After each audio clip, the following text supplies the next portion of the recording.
This is Amud Yomi Gemara in Shabbos, Daf Pei Amud Beis, and we're holding the very top of Pei Amud Beis, the top line in which we quote a price. Tanarabanon Hamoitzi Seyor. Someone takes out hair, and this is going on at the very bottom of Pei Amud Aleph, in which we quoted the Mishnah. Hamoitzi Seyor K'tei L'Kabel Beis Atit. How much Seyor, how much hair does one have to be carrying out to be chayiv? The amount to be like gabel boys a tit, to need a clay. Tit, if you take the clay itself, then how much you have to be chayiv? Last is p core shall surface of, to make the opening of the p core of those who make gold, the refiners, to cover the opening of their crucible with tit. That's how they sealed it up. It continues the Gemara. Sid, how much lime does one have to take out? K'dei lasad. The Mishnah said, lasad banos kitanos. The small girls. So the obvious kasha is, the Gemara quotes a brayso to explain, k'dei lasad etzva kitana shebe banos. What part of the small girls? Says the brayso, a small finger. Amrav Yudamarav b'nei Yisrael she'egia lepirkan.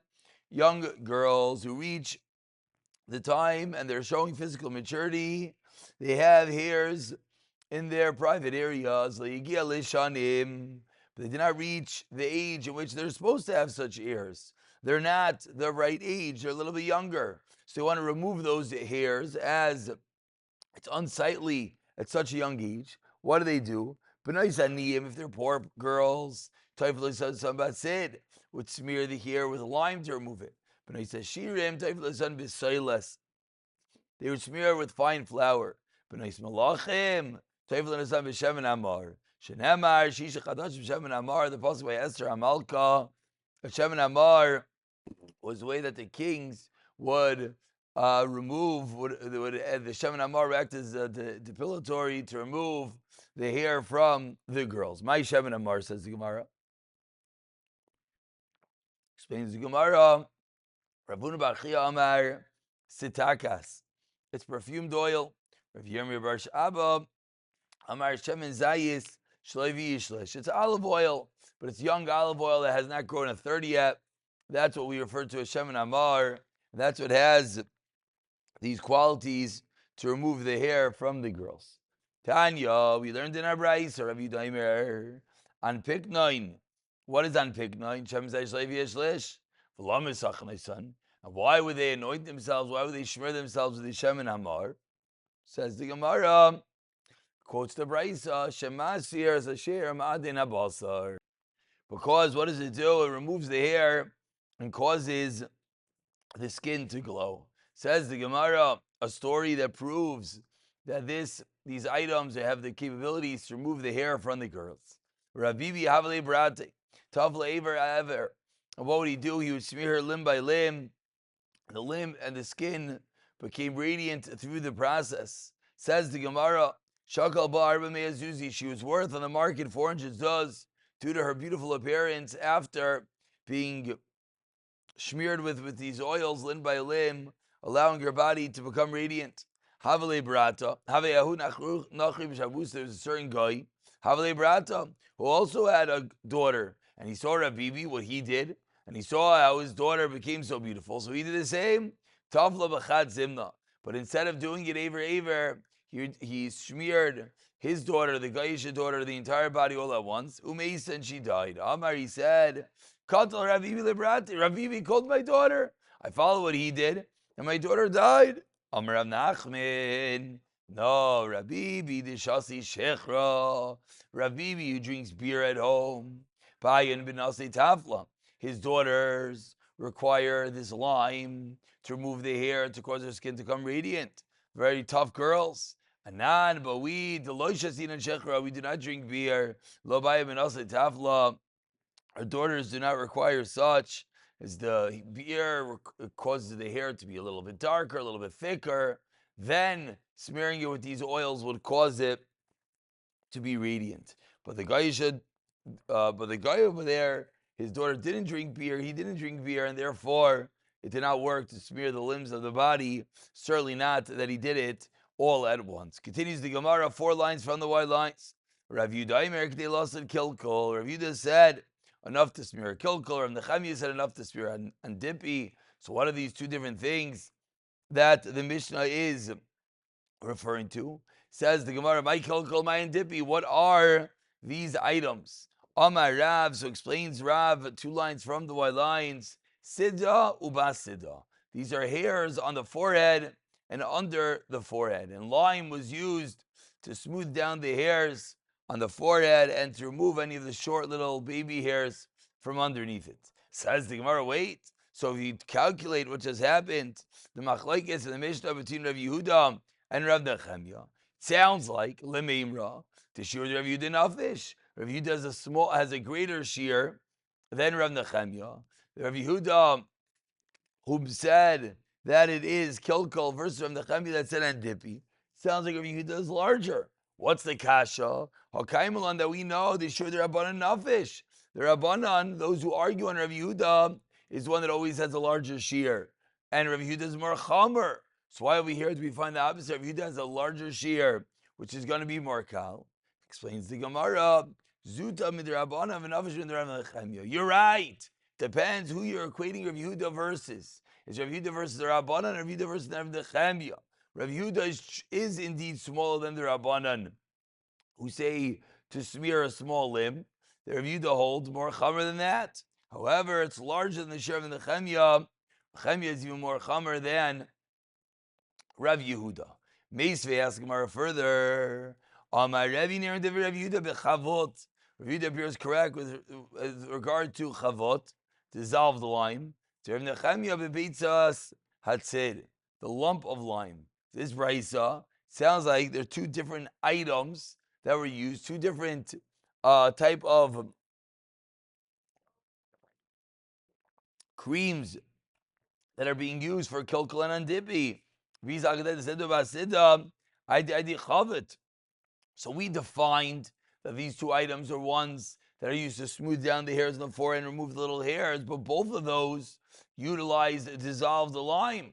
So the Brisa said it's two different types of anointments that we use. Explains the Gemara. Rav Ami Rav Nechemia required to seal the barrel with 2 spigots. Therefore, that's what the word antipa means, 2 mouths. That's referring to a barrel with 2 spigots, one on the top, one on the bottom, and he would seal the bottom one with lime. That's what Nechemia was referring to. Masler of kind of 1 second. Harais, does someone do this with his money, forfeit his money? You seal the opening of the barrel with lime. What's going to happen? The wine will dissolve the lime, and all the wine will be lost. So it's a funny way of sealing your barrel. You know what antipi are? It's utilized to make the markings on the barrel. And they will cover it with lime in order to make it, you could see the markings on the barrel, how much wine is left. There were markings in the hand. These 2 men of the Beis Hamikdash. Arkan Lapar, Arkan Ayal, Arkan Kevesh. How much each one is used for different karbanos. But the Gemara proves that in Dipi is indeed the shenasais, is indeed the markings on the barrel. Sekim Shamay and Dipi Apusa is referring to the forehead. Again, the lime that is put on the forehead, but over here, the difference is it's not the lime that is being used to remove the hairs, but rather to darken the forehead. Gemara says this is the same as a certain Galil who came to Bavel, the Amrilei, come to Rish Lanu Ma'aseh Merkava. Come and teach about Ma'aseh Merkava. Amr Lahu, he said to them, I'll darsha for you. When he's about to begin, a hornet, a big bug, came out of the wall, and it stung him on the adipi, on the forehead, and he died. Of course, because you're not allowed to darshan Ma'aser Merkava in public. They said to him, Mindilei dalei. From his own hand came upon him, his own death came from his own willingness to darshan Ma'aser Merkava. What do we see? We see that the word andipi refers to the forehead, like just suggested. We continue with another Mishnah. The Mishnah on the bottom of Payamid Beis, listing different items, and with regard to how much you carry for them to be chayiv on Shabbos. Adama earth, kechaisem hamar tzufim, enough to seal a cargo sack. Divrei Rabbi Akiva. Chacham ma'imrim kechaisem ha'yigarais, to seal the letters. Zevel v'chol adak, fertilizer fine sand. Kezavel kelev shel krov, to fertilize the stalk of cabbage. Divrei Rabbi Akiva. Chacham ma'imrim kezavel krisha, to fertilize the leek. Chol agas, one takes out chol agas. Kedelitin al maloi kapsid, to put a trowel full. That's the utensil that you spread cement and whatnot of lime. Kana reed, that's as kolmes, to make a pen. And my avam rusis, but if the reed is thick or cracked, therefore it can't be used as a quill, then how much you have to take out? The levashal boy be a kalash of eitzim, an easy egg that to be cooked. To rufa and asuna belfes, be in and placed in a skillet. Says the Gemara, with this we conclude. Al malay kafsid, if one takes out sand enough to apply it, full trowel of line, that's the utensil utilized to place down the line. Tana, we learned in a brice. Tilitin al bi kav shel sayadim, enough to place in the opening of his trowel, again, that utensil that utilized to spread cement. Who says that chol sand is good for sid, for lime? Amar Rav Chisda Rav Yehudi Titania. We also other misbeis of sid. A person should not plaster the walls of his house with sid after the base of Mikdash was destroyed. Elam kain, either by tevin chol, lest you mix with it straw or sand.